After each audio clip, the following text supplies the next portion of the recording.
that. Chris Cuomo here. Thank you for joining me on News Nation. Israel is now in a three-front war. What will America do? What will she not do? How will it be addressed? These are the fundamental questions.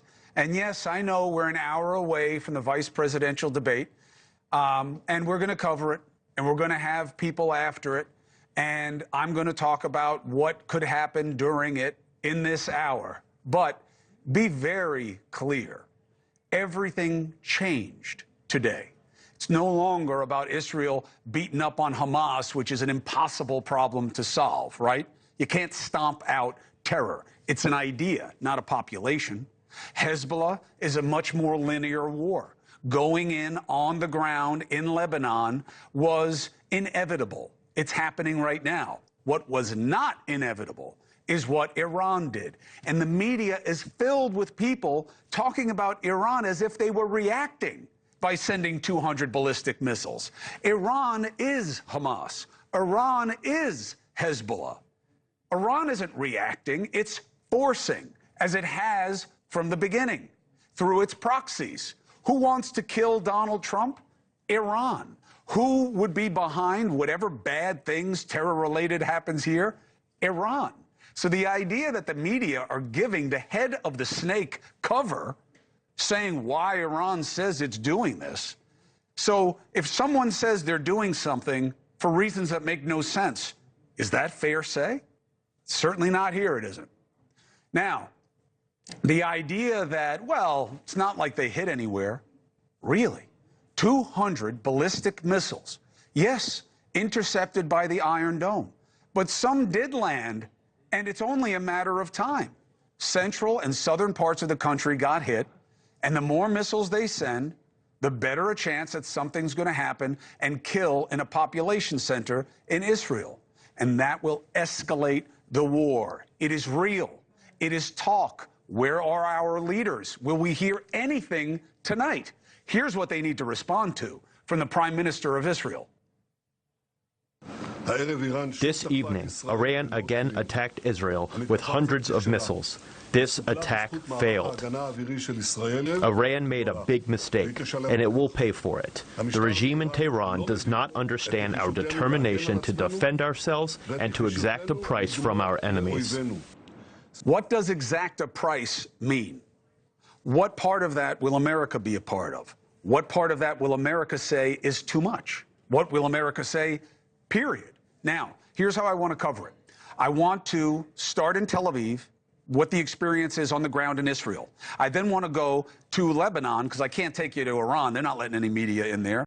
And I'm going to bring in experts to kind of talk about what it means for America. But I want you to get a present sense impression from two of the fronts in this war, okay? In Tel Aviv, we have the man behind the social media movement, I'm That Jew, who's really, at the end of the day, a citizen who's now living in a war zone. Eitan Shiriyat. It's good to have you again. Thank you very much. I'm glad to see you safe. What has it been like since the escalation today? Were you aware of Iran sending the missiles? Tell us about it. I'll tell you what happened, Chris. First of all, thank you for having me on the show, and I really appreciate being given the platform. I was at the shopping mall with my 9-year-old son, and we were just walking around, and then my 95-year-old grandfather, who I mentioned the other day to you, calls me. And usually he calls to say hello, but this time he said, Eitan, where are you? And I told him, and he said, I think you should go home. I checked my phone, and there was an imminent threat. We went home quickly. We prepared our kids' dinner. We told them that it might be a bit of a eventful evening. And then at some stage, our phones started going off because we were getting warnings from the municipality, from the IDF, from the police authorities to get into shelter. Now, I don't know if your viewers know this, but these ballistic missiles are not similar to, by Iran, the Iranian regime, are not similar to the rockets from Hamas. They're 25 to 30 meters with around 1,000 kilograms of explosives. These are ballistic missiles. We had 12 minutes warning. We got into, we don't have a bomb shelter. We have a stairwell which we stay in, all the neighbors came, children, the dogs, the cats, and our phones were going off, and every 12 minutes, another one and another one. And the thing that was different about this attack was, with ballistic missiles and Iron Dome shooting them down, and Chetz, which is another technology, I believe, as well, the sound and the vibration in the air was Very scary. different. Yeah. Very different and relentless and very, very, very scary for children. Try and explain to a 9-year-old, as my friend posted on social media, actually, how to explain that they're being bombed by a country that she's not even aware of. Mm-hmm. So it was scary. What is the reality for you in understanding that this is now a new and ramped up phase? It's not just on the ground in Lebanon, but your leadership is saying that they are at war with Iran now. This won't be one and done. What does that mean to you? Well, I want to answer the question a little bit differently. Can you see my shirt? Yes, the Chai sign to life. The Chai sign, life. So good. Well, I told you were a mensch.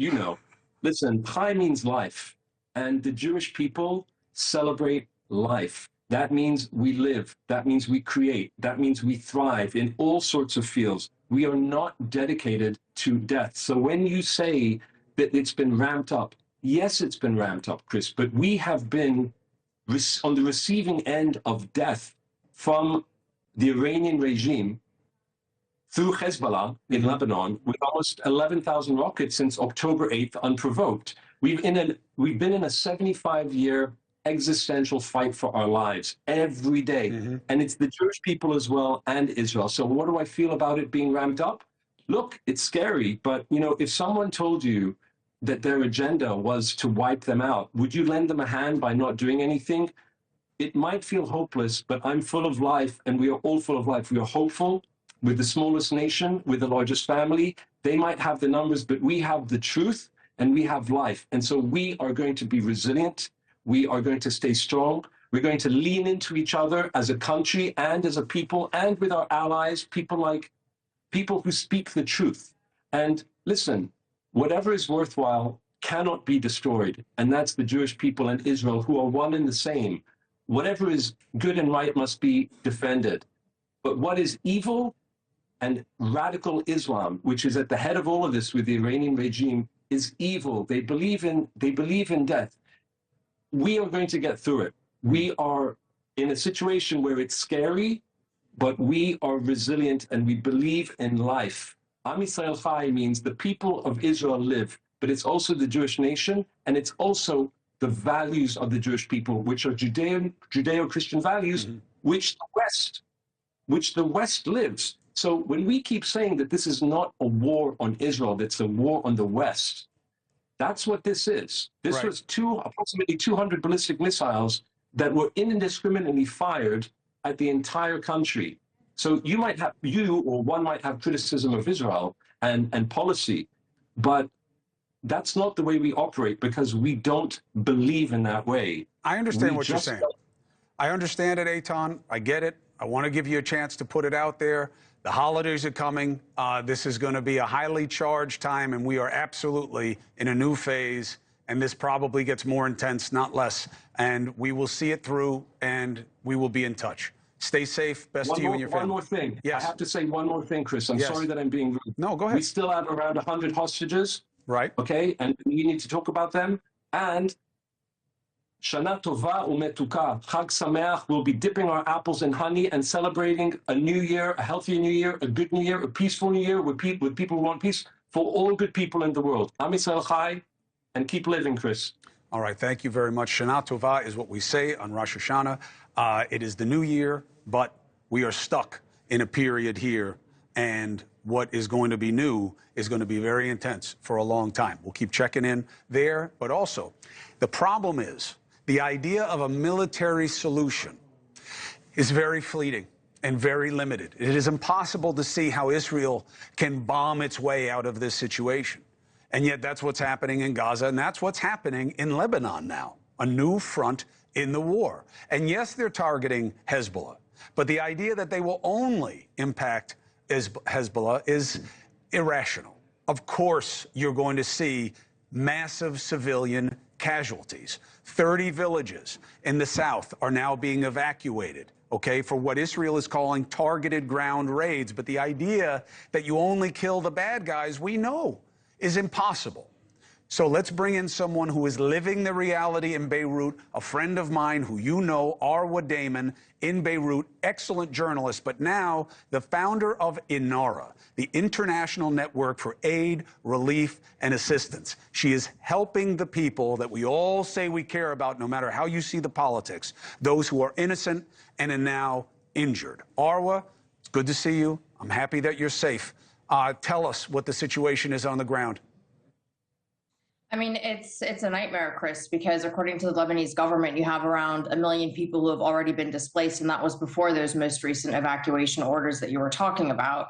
And of course, everyone here has seen what has been happening in Gaza, and they fear that the exact same thing is going to be happening in Lebanon. You know, even though Israel says it's going to launch a limited incursion, that it's only going to be around 10 kilometers, you know, people have heard this before, because back in 1982, when the Knesset approved a limited incursion into Lebanon, the then Minister of Defense, Ariel Sharon, ended up on the outskirts of Beirut, and Israel occupied Lebanese lands up until around, you know, the year 2000. And it was actually that incursion back in 1982 that really led to the rise of Hezbollah. The Lebanese population is also very well aware of what's known as the Dahiya Doctrine, named for the Beirut southern suburb of Dahiya, which is Hezbollah's stronghold here. It's where, you know, Hassan Nasrallah was killed.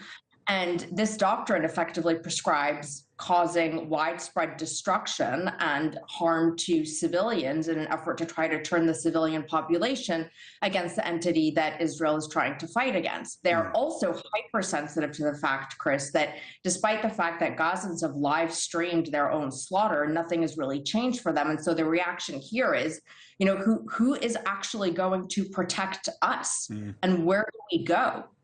So, Arwa, now help us understand, having lived this and seen the politics play out and the kind of fruitlessness of any military situation, Iran choosing to fire ballistic missiles at Israel.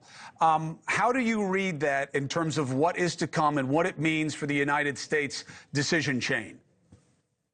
Look, you know, on the one hand, people here will say, you know, Iran had to do something. It had to respond to the assassination of Ismail Haniyeh in Tehran. It had to respond to the assassination of Hassan Nasrallah. And so to a certain degree, it was expected that Iran would do something. I think that they're also, you know, at least in a country like Lebanon, there was a certain measure of relief that those ballistic missiles did not cause any deaths, because everyone knows who pays the price. Exactly, that when Israel is hit, even if there are no or very limited casualties, you know, Israel fires back not tenfold, but 100-fold. And so the perspective from the region is actually that Iran is being measured to a certain degree in its responses to what it is calling Israeli aggression. But the great fear is, what is Israel going to do next? Because if anything is to go by from what we've seen since October 7th, a lot of Israel's actions have really been driven by, you know, bloodlust and revenge. That's very much the perspective on the ground here. And so people are extraordinarily fearful. They don't know what's going to be happening next. There's, you know, a huge shortage of, you know, humanitarian supplies and access to your basic necessities here on the ground. There's also this sense of, you know, how are we caught up in all of this insanity? Arwa, stay safe. I wish I were there with you. I'm always a phone call away. Let us know what we need to do. And don't tell me on social media, not Arwa, I love her. You, don't tell me that you care about the people here or in Gaza. Give money to her foundation if you care. INARA is doing the work on the ground. She is risking her safety and her people's safety to help the people you say you care about. INARA. If you want to help, help. Don't talk. Do. Arwa, stay safe. I'm a call away. I miss you, and I wish you well. Thank you. I got to tell you, it is very hard to see people you care about caught up in a situation that makes no sense. This is about Iran. Of course they had to respond. Hamas is their proxy. Hezbollah is their proxy. That's why the Lebanese people are caught in here, the same reason the Palestinians are. So what is the United States going to do about it? And can we justify doing nothing. Let's get insight and perspective from better minds. Former commanding general for the U.S. military command in the Middle East, General Joseph Votel, and a former U.S. ambassador to both Israel and Lebanon, Richard Jones. Gentlemen, thank you very much. Important to have you tonight. First of all, am I getting any of it wrong, General, in terms of why this is happening the way it is and what it means for America? Well, no, I don't think you're not getting the big ideas wrong here. I mean, Israel is in a situation here where they have got to defend themselves, and that's what they've been doing over the last several weeks. And the actions that we've seen, starting with the pager attacks and going to the killings of Lebanese Hezbollah leaders, the targeting of launchers, has been designed to disrupt and degrade Hezbollah, and that is exactly what they have been doing over the last several weeks to try to reduce the threat to Israel on their northern border, so that they can get their people back at home. So, yeah. So I mean, I get the point that there's a military aspect to this. There's certainly a humanitarian and political aspect of this, and they may not all be aligned right now. But it might take a little bit more time to actually get to that particular position. General, quick follow. Do you believe there is a military solution to this? Well, ultimately, all of these challenges in the Middle East and in other places have to be resolved through political policy means, and there has to be discussion. These are deep underlying issues that have been coursing through this region for decades. So ultimately, you're not going to solve the problem by just doing military operations. There will come a point at which the political the diplomatic aspects will have to kick into this, but the military plays an important role in bringing all the parties to that particular place, and I think that's a lot of what is playing out right now, especially with Israel's actions against Hezbollah. So, Richard Jones, thank you very much for joining us. Help us get some perspective on what America means in this situation. We know there's no will here at home, whether you're left, right, or just plain old reasonable, to have American boots on the ground. There are a lot of people in the region, and they've been getting picked off, selectively, but nobody will likely call to go and join a military campaign in the region. So what does that leave America's decision chain in terms of taking on who started all this and who is motivating it, which is Iran? Well, I mean, obviously, the administration's policy thus far has been focused on diplomacy, and they continue to call for ceasefires and so on. But you know that Iran doesn't want that. So what is the next phase of what you do here? Iran might, in a few days, Iran might very well want it. But I think that Hezbollah and Hamas have been doing Iran's bidding. Yes. And they've suffered greatly for it. So they, I think, have been putting a lot of pressure on Iran to do something. And that's what I think led to this. It's not the first response, of course. They had a salvo of rockets a few days back, and Israel responded to them. And there was fear at that time that it might get out of hand, but it didn't, because both sides were a little bit wary here. And I think what Iran felt after Nasrallah was taken out, after so many others with him have been lost to their cause, they felt they had to do something again. Now, is this pushing Israel a little closer to the brink where Israel does enough something that it becomes all out? I think that's where the administration is trying to make a difference. And they did it in the first round. They told, basically Netanyahu to take a pass. They weren't injured very badly. 200 ballistic missiles. It's only a matter of time before one of them hits and changes wherever it lands. That's just what I'm about to say, is that unfortunately today's salvo is twice as big as the one before. Right.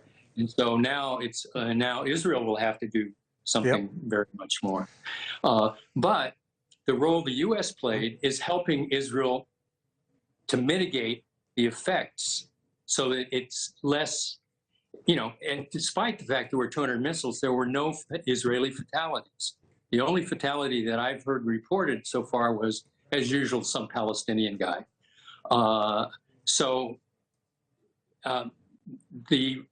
It could have been a lot worse. 200 ballistic missiles fired, Right. a lot more damage, a lot more death.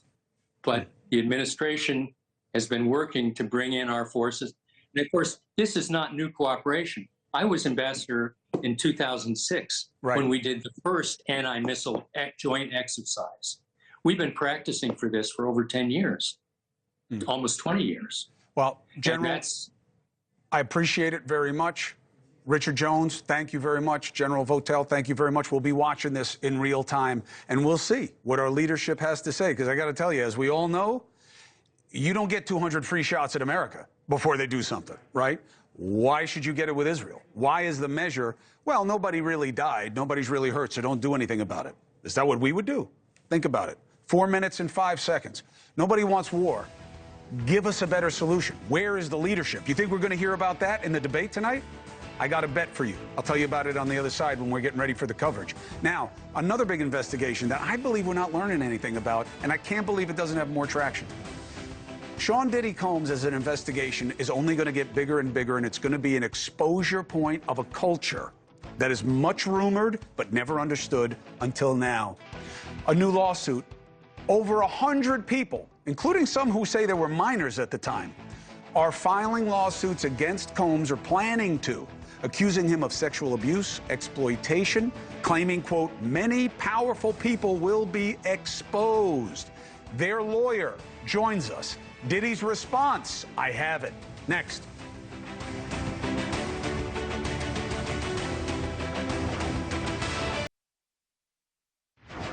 I expect that through this process, many powerful people will be exposed.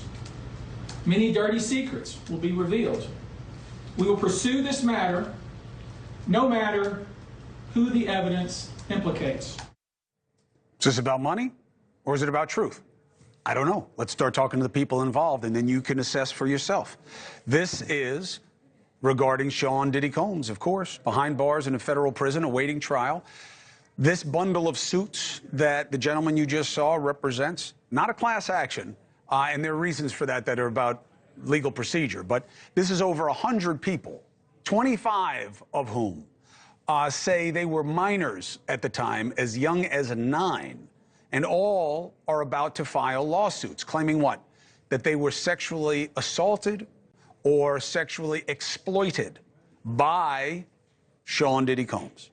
The then 9-year-old claims he was seeking to build a career in Diddy's industry only to end up being sexually abused at their audition. A then 15-year-old says he was promised a massive career in exchange for performing oral sex on Combs.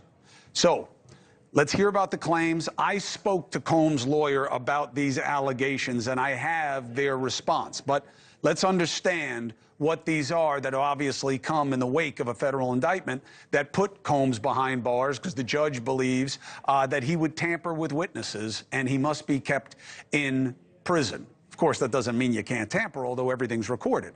So we remember the charges, right? This is a RICO case. This is about what seemed like a legitimate enterprise that was actually all housing and hiding illicit and illegal activity. Like what?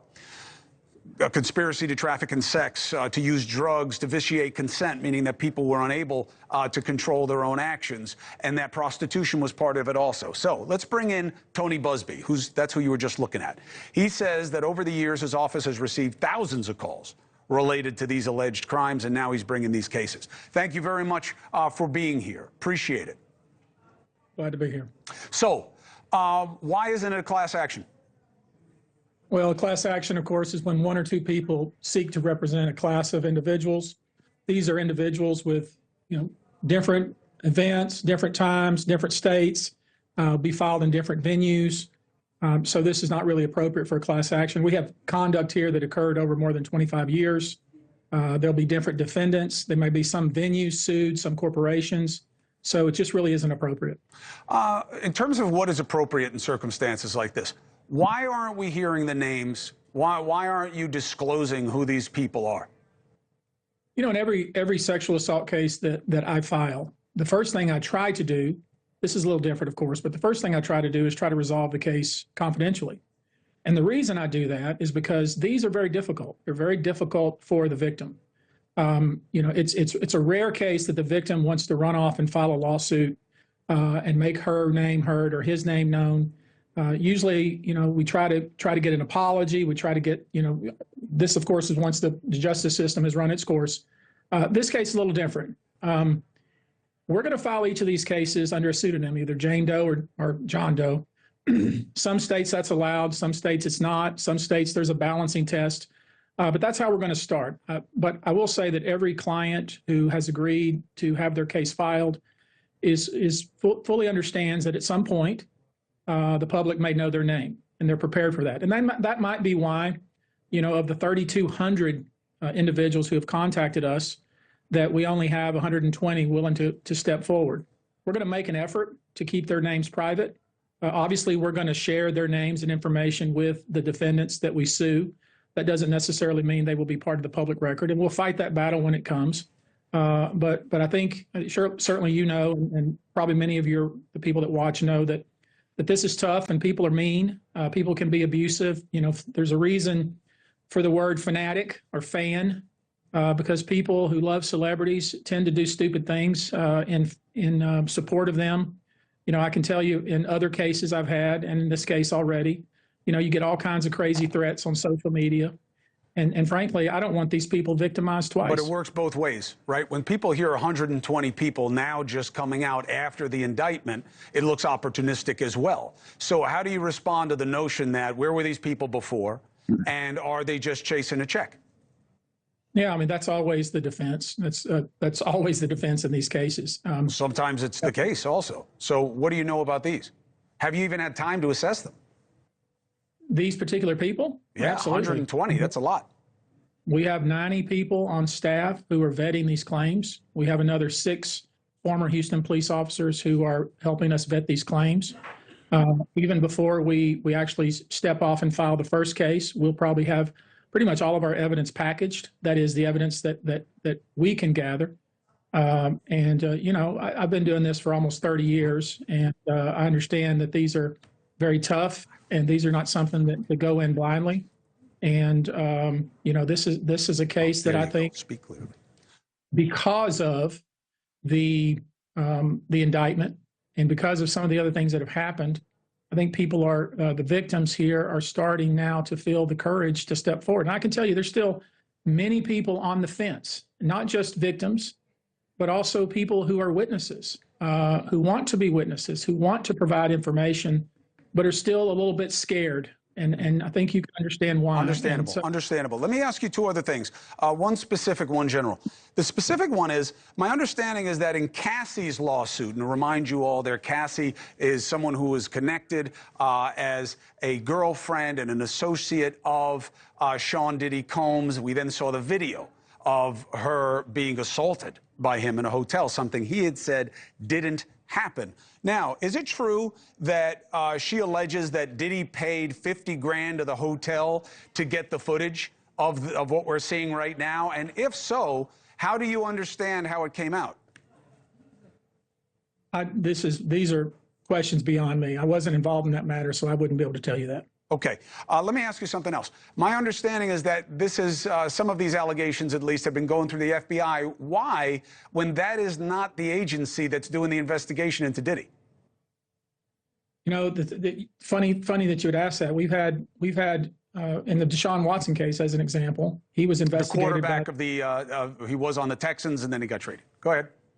He was investigated by 2 different agencies within Texas, but we also got a visit from the FBI, so you'd have to ask them that. Right, but not Deshaun Watson. I'm saying, why isn't it Homeland Security? Your guess is as good as mine, but I can tell you that some of our people have talked to the FBI. Okay, so but I'm just asking, did they come to you or did you go to them?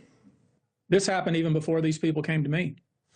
Mr. Busby, I appreciate you, and it's an important part of the conversation to understand where people are coming from, because there's so much we don't know. And I appreciate you answering the questions, and I look forward to conversations going forward as the cases do and there's more meat put on the bones. So thank you for joining us tonight. Chris, thanks. All right, be well. 4 minutes and 30 seconds coming up. Look, got to do it that way. You're going to be hearing about things coming all different directions here. What's true, what isn't. Often process matters. How people have vetted things, why they're doing them a certain way. Diddy's counsel says they don't know who these people are. They don't know what these claims are. And it is weird to them also that it's the FBI when that's not the investigating agency. But we only know what people can show. All right, we're less than 30 minutes away talking about people who need to make a show of proof to us. These two campaigns, so close. Why? Because we're so divided. And neither side has punched through in being a clear preference. I haven't seen a race like this in such a long time. Popular vote tied up. J.D. Vance versus Walz. Nobody really votes for the VP. But can they make a case tonight that resonates? There's a war going on. Who will let you understand that they get it and they know what to do? Lara Trump is going to make the case for her side. Next. Big debate in about 30 minutes, really less. Vance versus Walz, the VP debate. Now, ordinarily, I'm not going to hype anything for you. You'd be like, all right, VP debate, do we care? Well, we did for Quayle versus Benson because of that signature line, you're no Jack Kennedy. Usually they don't matter, but this is not usual. This race is like this, okay? And this is really about two different narratives about the country and what she needs right now. So I would argue to you that the debate matters more than usual. J.D. Vance is making his debut on a national debate stage tonight. So is Walz, really, right? But let's talk about the Trump side of the campaign, all right? Trump says he's going to be doing play-by-play throughout the debate. I can't wait for that. So what is it about and what is the strategy? Let's bring in Republican National Committee co-chair Lara Trump, also the former president's daughter-in-law, of course. Good to see you. Favorability-wise, your man Walz, no way. Your man Vance has a little bit of ground to make up. He's upside down. How do you read those numbers? Yeah, well, listen, I think that this is going to be a great night for J.D. Vance. I think that the reality, Chris, of the situation is that we're going to hear about how life could be so much better for the American people. And of course, that would be with Donald Trump and J.D. Vance in the White House. You can take a look around right now at your life as an American citizen and clearly see what happens when Kamala Harris is in the White House. She's been there for 3.5 years. You have less money in your pocket. You do not have a secure southern border. It's actually the opposite of that, despite the fact she's been the border czar. Look around at your communities. You feel less safe. We have World War III nearly breaking out right now as Kamala Harris is in the White House, and it is a really scary prospect for the future of this country. You have the opposite of that, of course, with Donald Trump, and we have 4 years that prove it. And so I think you're going to hear J.D. Vance tonight talk a lot about the contrast between what Tim Walz and Kamala Harris, as the most radical far-left ticket in the history of politics, want to do to America, and why would you want to give her another chance? She's been in there for nearly 4 years, and take a look around. Or the opposite of that, of course, which is that bringing Donald Trump back will put more money in your pocket, secure our border, but give us things like peace agreements in the Middle East instead of the wars that we see breaking out everywhere. And I think that it will be a very clear contrast by the end of this debate tonight. And I think he's going to do great. Let's talk about that last piece. I mean, I'll give you the how were you 4 years ago. I think there's a style and substance aspect to that, but it's certainly a legitimate basis. On the World War III, what's happening? That is really about what would you do to stop it? What should we listen for from J.D. Vance tonight? Not about just blaming Harris. Let's be honest. The vice president is almost like a largely ceremonial role unless, God forbid, something happens to the president. So I don't think voters are going to vote against Harris because she's been in there for 3 years. But they may not vote for her if they don't believe she can do anything in the next 4 years. What should we hear from Vance tonight about how they would stop what seems imminent in the Middle East? Well, listen, I do think that she does require some responsibility and accountability for some of this. She's the one herself who said she was the last one in the room to decide about the Afghanistan withdrawal, which, Chris, many people could probably argue led us and started us off on the path that you've seen happen, whether it's between Russia and Ukraine, whether it's, in the Middle East. But you have to talk about the policies as well. And it is because of the bad policies of Joe Biden and Kamala Harris. You have to put her in there because she's his #2, that we have seen what has broken out in the Middle East happen. You had their first item in the White House, the first executive order signed, shutting down the Keystone XL pipeline. Of course, that took away our energy independence as a country, but what else did it do? It enriched Iran. It allowed them to gain so much money that they had the funding for giving money to Hamas, that of course caused October 7th, for funding Hezbollah as well, and for causing this disaster that we've seen in the Middle East. And maybe it's also more so of a general nature of things in this country. Whenever our adversaries see weakness coming from the United States, they know that that is their time. That is their ability to go in and cause harm and wreak havoc around the world. There were no new wars when Donald Trump was in the White House. It was peace through strength. And he always says, if I were in there, none of this would have happened. Well, I get it. I get that he says that, but that doesn't make it so, right? Iran has been active, and they certainly were also acting in reaction to the Abraham Accords. Not that the Abraham Accords were a bad thing, but certainly was an instigator to those who want instability in the region. What do you believe the former president, or what we'll hear from his vice presidential choice and the nominee of your party tonight, about what they would do to stop Iran?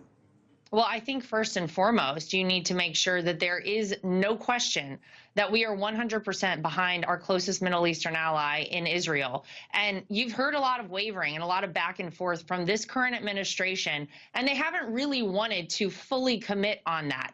They've said a couple of that, yeah, we back Israel, but it really, Chris, we haven't really seen that. What would Trump do? What would Trump Vance do that America's not doing now? You're going to put boots on the ground? There was no question when Donald Trump was in the White House where America stood as it related to Israel. And look, I think you have to make sure that you take Iran's funding away. I think that you have to say whatever it is that Israel needs to do in this situation to defend themselves and to make sure that they have a future in that region is acceptable as far as the United States is concerned. But whether you're talking about the situation in the Middle East, whether you're talking about Russia and Ukraine, the reality of the situation is that you didn't see these things happen with Donald Trump in the White House. And no matter how they try to argue it on the other side, that is the truth and that is the reality. And so I think oftentimes the things for which Donald Trump is criticized, maybe his demeanor, the way he speaks or he carries himself, are the very reasons that we never saw these sort of things happen while he was in the White House.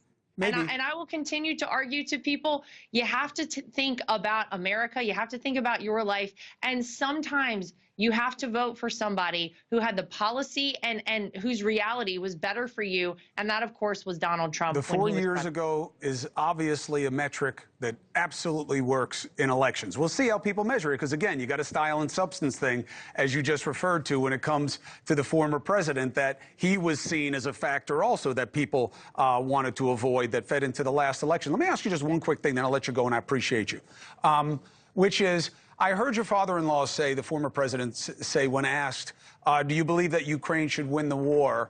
He didn't answer. And he said, I think the war should end. That answer didn't make any sense to me. Is that supposed to be read that he's okay if Russia wins the war with Ukraine? Well, what you've heard from Donald Trump, Chris, is he says, I want the killing to stop. There have been so many people who have lost lives. And look, I think was some invaded. of this... Right? You wouldn't say, I want the Middle East to stop. You'd say, I want Israel to be safe. They shouldn't have been attacked on October 7th.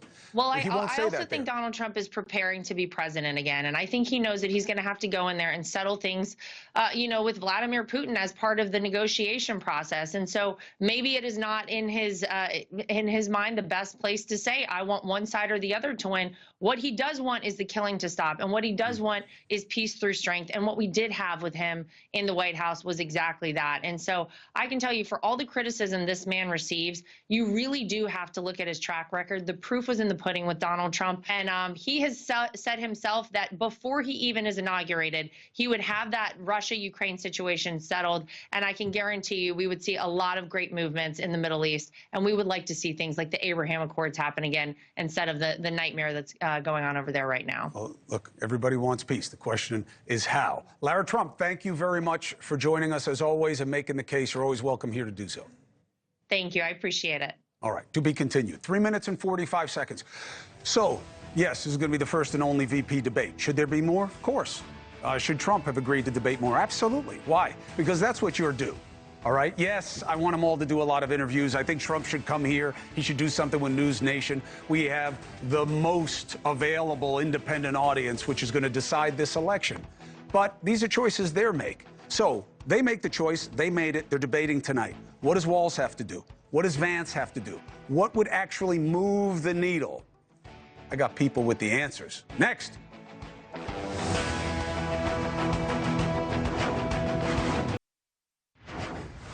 Just minutes away from another moment that could matter in this election. Why? Look, you can say J.D. Vance, Walz, I'm not voting for either of those guys. This race is so tight that it's about which side seems to get something that matters to you and seems that it's even possible that they would do something for you instead of just serving their party and the game. So let's talk about what could move the needle and who is best acquitted, who is best suited to make that happen. Now, remember, the game is afoot. And they are spinning you before it even starts. Did you see this post on Twitter being talked about from Congressman Jack Kimball? Made it all the way into the highest echelons of the political game.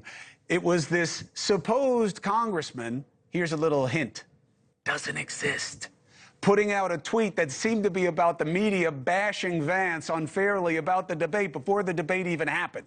And then this cat kept it going by saying, well, here's why I'm putting it out now, and I'm blaming my intern. And people kept feeding off it without just Googling and seeing who's Kimball, because I'd never heard the name. Of course you never heard the name. Doesn't exist. All right? And you had people in the legitimate media going back at this guy because we're so desperate for gotcha. We keep being played for suckers because that's the game. See the game. Expose the game. Okay? Shun the game. I think that's Kevin Spacey. Anyway, let's bring in some people who get to see through the BS, who have lived it, and who now want to help the rest of us understand what matters here, okay?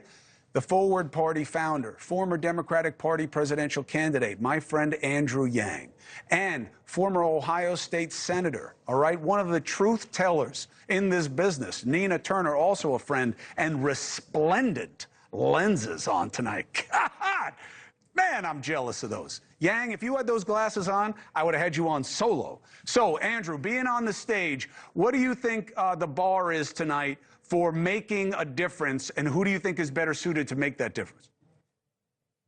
No, I think J.D. Vance has a higher bar to meet, Chris, in part because people have higher expectations for him, but also there's more of a chance he might actually become president in the next 4 years because Donald Trump is 78 years old. About 20 years older than Kamala is.